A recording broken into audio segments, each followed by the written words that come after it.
Hitting up some bench pressing here with Jason Khalipa today, and we're going to see if his form so far looks pretty good, but it's hard to tell someone's technique until the weights get a little heavier. So we'll do a little form check-in as we go, work up to something heavy, see what we can get. Should be a good time. Oh yeah, baby.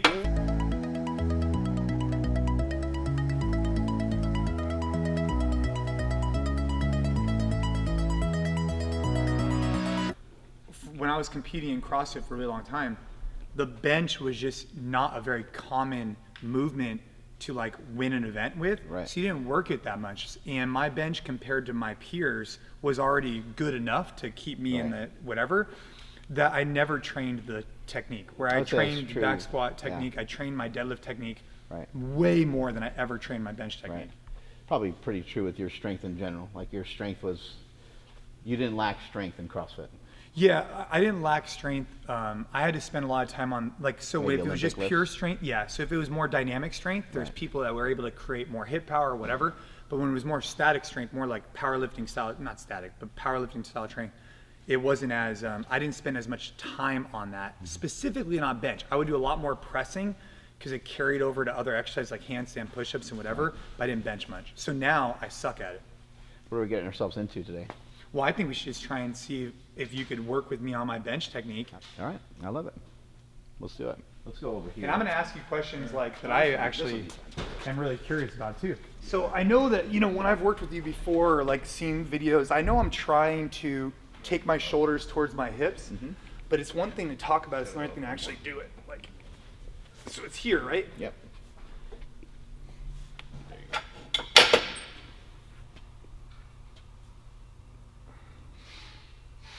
Yeah, we try to keep the elbows into the sides a little bit. Here. Yep. Here. Is my grip too wide or is it good? No, looks pretty good. Okay. Sometimes it's just a function of like, you know, just doing the exercise often for a while, and then you get stronger. You know, if you haven't really practiced it a ton, then maybe your strength isn't. Maybe your strength isn't. When it gets heavy, I find on my elbows where flare out and stuff. Like. Yeah, your elbows start to kick out, and then I almost need like to train more with the slingshot maybe. Yeah, if you can bring your elbows in towards your sides, it should kind of lock you in there pretty good. And then when you go to press, you want to kind of like corkscrew your way back out of there. So you'll, as you go to press, you'll kind of throw your arm up and back a bit. Sometimes I can help people transition through, like here, they can kind of go, whoop, and they can still lock out. Sometimes the weights that get a little heavy for them. Checking out the veins. I'm checking out how aggressively you throw the bar back into the rack. So the harder I throw it in the rack, does that mean the stronger I'm getting? But he eats totally clean. Never cheats on his diet. Does he really? He does eat really well, but we're always fucking just with give him. him a hard time. You guys are fucking savage. So. There he is. There he is.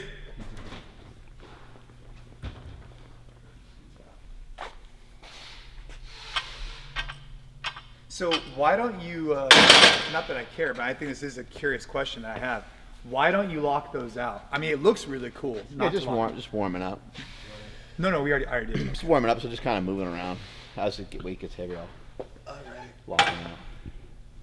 I will not be going super heavy, but I'll stay with you guys as much as I can. Yeah, like, So what are you trying to hit? 315 today? I don't want to put a number on it. We'll see what happens. But yes, I mean.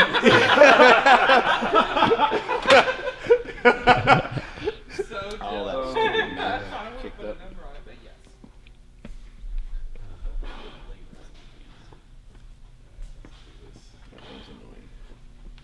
There you go. Good, you can rack it. One of the keys is that you just, you know, when you're warming up, you don't want to do too many reps. Sometimes that can tire you out just a little bit. Like fives? I would say, I think a lot of times it's good once you start to get into, you know, if he's going to go for 315, I would just say anything above like 185, I'd only do like one rep. Your body needs to be, your heart rate needs to be elevated a little bit, and you need to be used to the exercise that you're doing at the moment. So, and a little bit used to the weight, but you don't need to do reps. I think people think they need to get like their muscles warm, and you don't necessarily have to get like your chest muscles and triceps warm for a good bench workout. You might want to get your overall body warm through just doing various stuff, but like for me, this usually works enough to just do this. So sometimes I'll start doing sets of 3 and stuff like that real early, just so you're kind of conserving some energy. Right.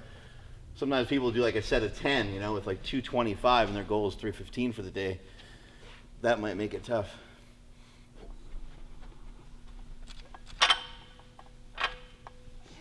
One, 2, 3.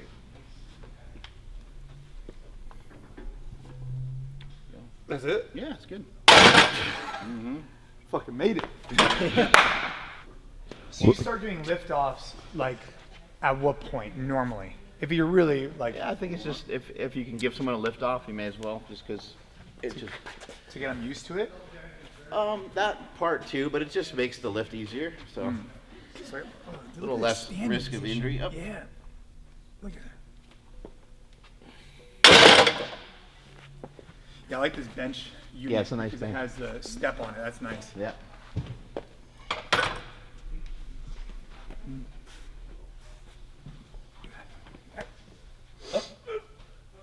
Let's get it. Throwing out. Dude, this is such a bro out session. Right? Yeah. This is where the big boys start to play. Uh-huh. 225 for singles. Let's fucking go. Our body weights. Yep. Yep.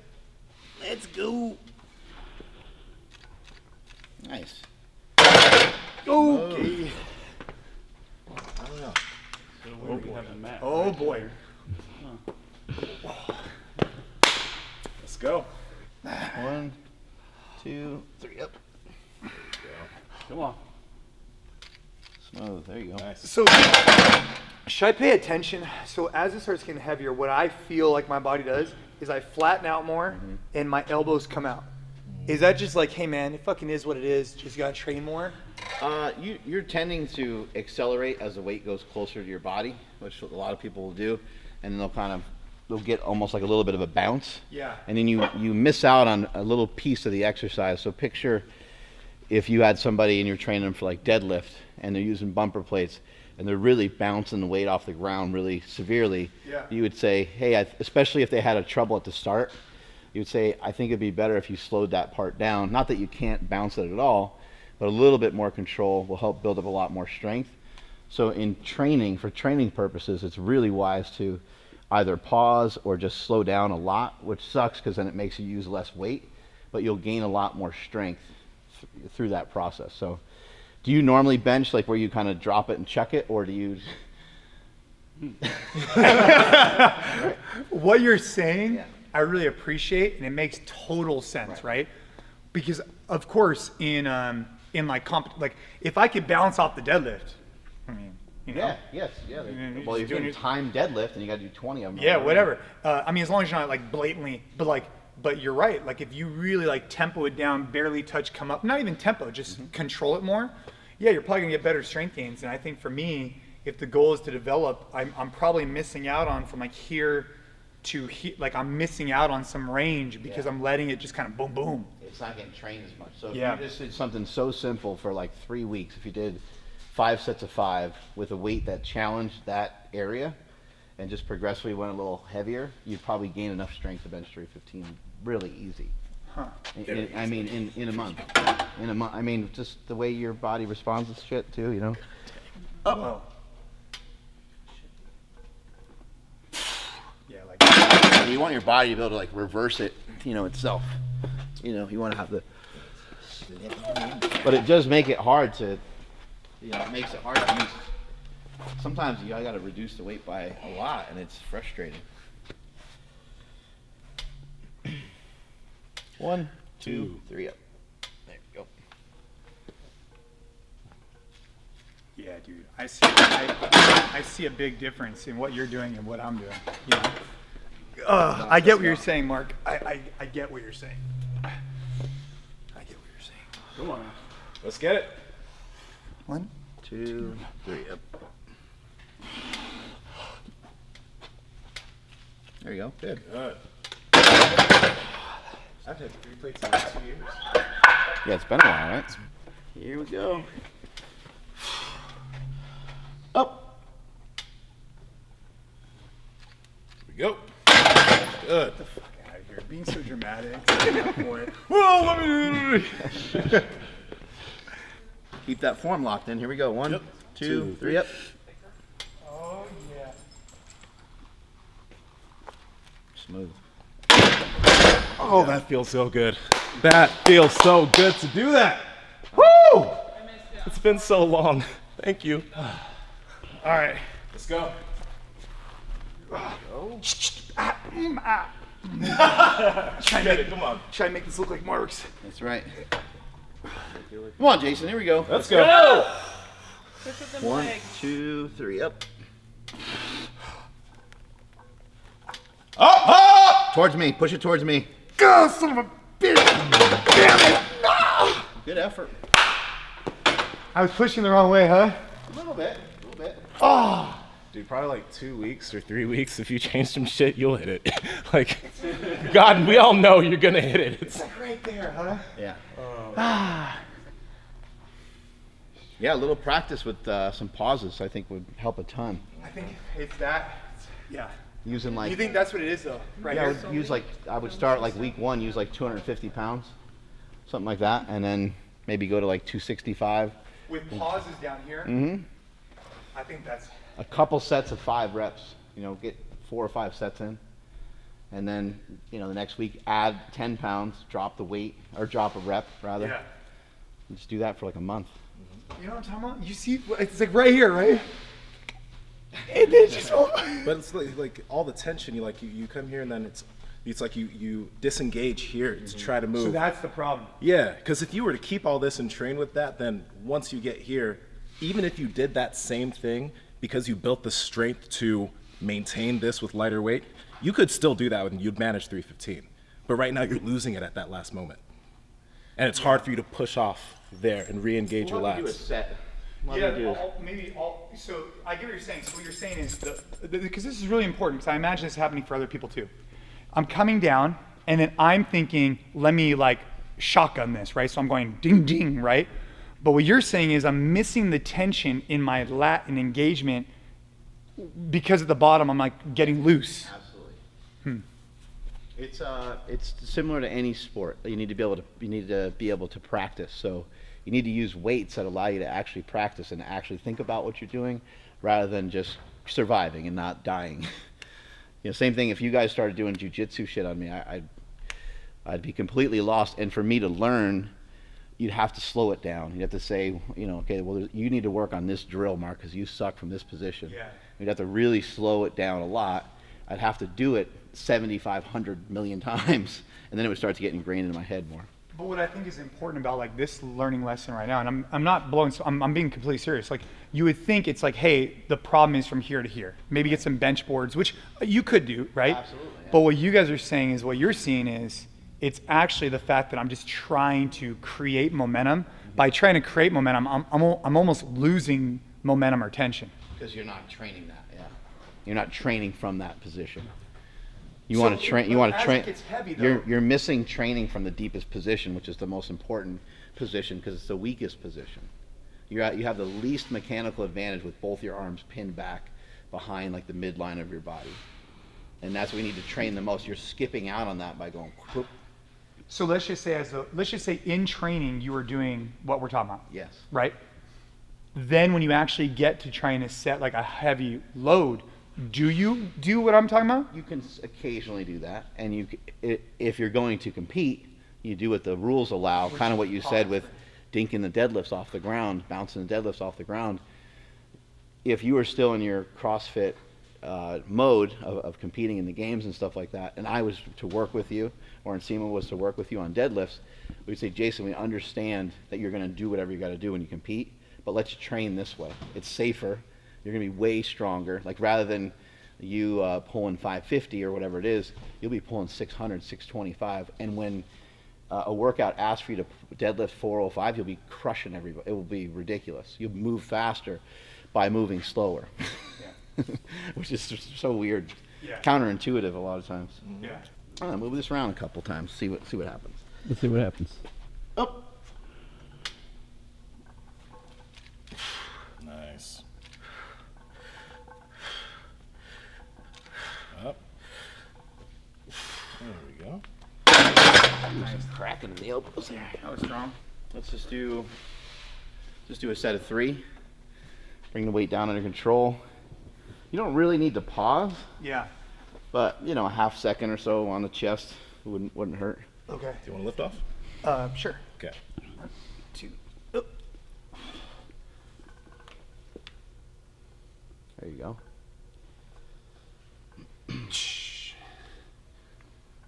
Let's go for 5. Just to show you, like, it's challenging. Nice. Good. Last one. Good.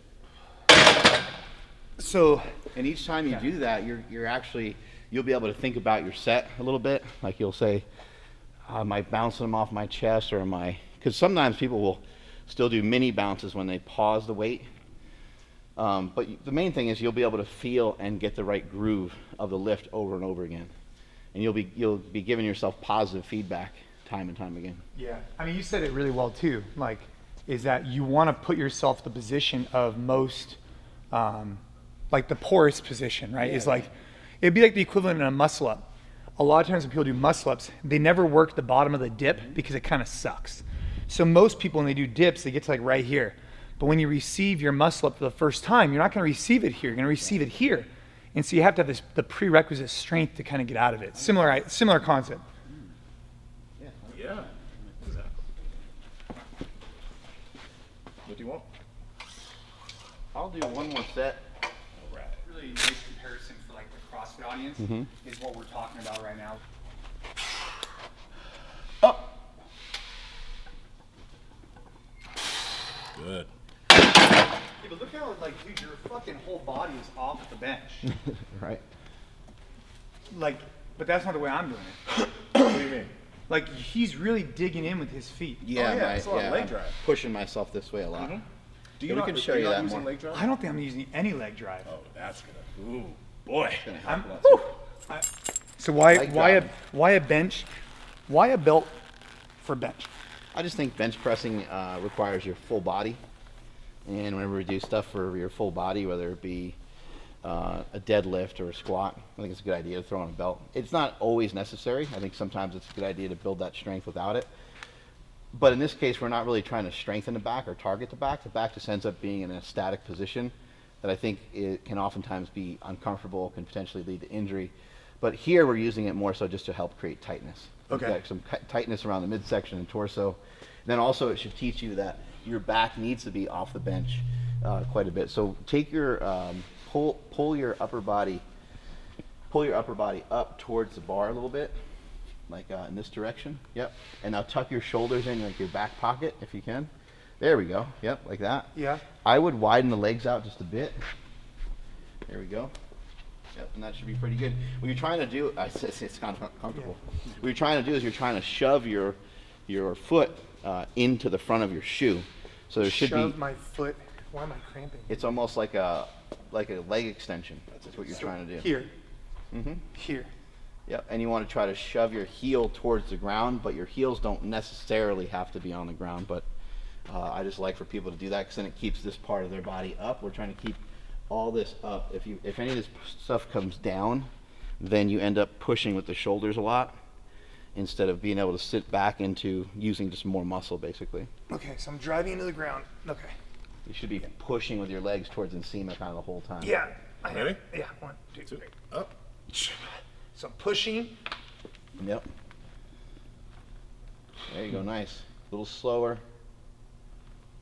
You're still bouncing a bit. Let's pause this one. Pause it on your chest. Press. Good, 2 more. You're already way stronger. Press. Good, 1 more. Yep. Legs tight, legs tight. Press. Nice. Great. So I.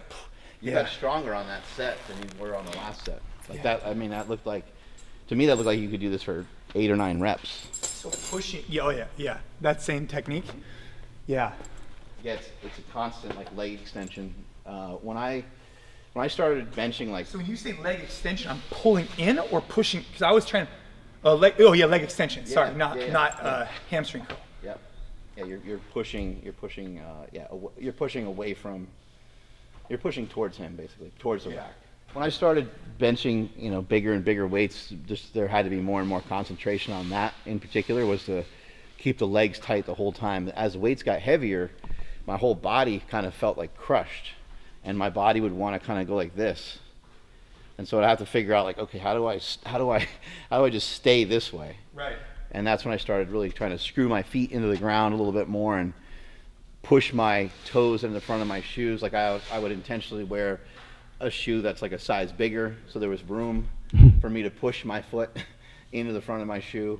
My ass used to hurt all the time after bench pressing. My glutes would be killing me after bench press workouts because I would be driving myself so hard. It's almost like I'm really trying to dump myself onto my upper shoulders, and my butt would be flexed the whole time with my knees out. I'm kind of sliding on the shirt, but I would be like this the whole time, and just all that pressure the whole time would be flexing my butt and flexing my quads, and it was tough. Like, recovering from those workouts was brutal.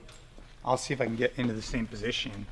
So here, I'm gonna pull and then push. So is that it right there? I think that looks pretty good. Let's just try one more thing. Bring your feet this way more. And maybe just out a little bit more. Okay, and then organize your upper body again. Here. Yeah, pull yourself up a little bit more again. There we go. Good. Yep. That looks good. And then flex the legs the whole time. Okay. 1, 2, up. Down. Legs tight the whole time. There you go. You came down a little fast at the end there. You can actually start faster on the way down, but pause it still. There we go. Good. Yep. Nice. Good. Stay with it. Legs tight. Nope. You fell. Stay tight. Stay tight. There we go. Yep. Push. Yep. Nice. Good. Another one. Legs tight. Legs tight. Drive it. Up and back. Yeah. Nice. Okay, you see how, like, I think normally I think you might get stuck right there. Yeah. But you were able to still power through it. You see it sometimes in Olympic lifting too, when people are overhead, that they get stuck, and you're like, oh, that guy's not going to lock it out. And then sometimes their elbow just drifts back, and then boom, they're in a locked position. You're like, how the hell did that happen? Same thing can happen on a bench press. It's like you don't want to intentionally really swing the elbows out, especially not early in the lift, because then your elbows are out and you have nothing underneath you. But as you press, if you get stuck, you can drive the elbows, and you can almost like kind of sink into the bench a little bit. Obviously, you still need lockout power to help generate that, to get the weight up. But up and back is going to be a little smoother. And that's what you're doing. That looked great. No, that's good. So a couple things is we're comparing, cause I'm just trying to think in my head. I'm comparing the bottom position. Like this bottom position of a dip is the shittiest position, so most people don't hit it. Mind setting up the dip The bar bottom, or something? yeah, well, yeah, we can compare, right? The bottom position of a bench is where money needs to be made. Like, you need to spend some time there, but I never did, because you get that balance, and all of a sudden you're missing out on that whole thing. Yeah. It'd be like the difference between doing a strict pull-up to here and a strict pull-up chest to bar. It's literally night and day. Like, that 2 inches is night and day. Okay. And I think what's happening is, for a long time, I've been missing out on the strength benefits because of that balance that I was getting, even in training, not compared to competing or anything like that. Got it. That's helpful, dude. I mean, that's a great position. It's just, dude, that's a lot of work. That's a lot of work to put yourself in that position. This is part 1. So part 2, Jason will come back in a month or so. We'll load I that can't up come again. back in a month or so, Yeah, actually. right? Yeah, it'd be fun. Yeah. We should do it. Rep 315. Jason's somebody that's been training for a long ass time, and he's somebody that is constantly pushing the envelope, constantly wanting to get better. And what I continue to learn from guys like him and some other people that we have come around here and there is just the ability to have an open mind. You know, have that white belt mentality. Jason's like, hey, I don't know much about bench pressing, so I want to learn from you guys. And he did today, and I think he's going to make some big improvements for that. Strength is never a weakness. Weakness is never a strength. Catch you guys later.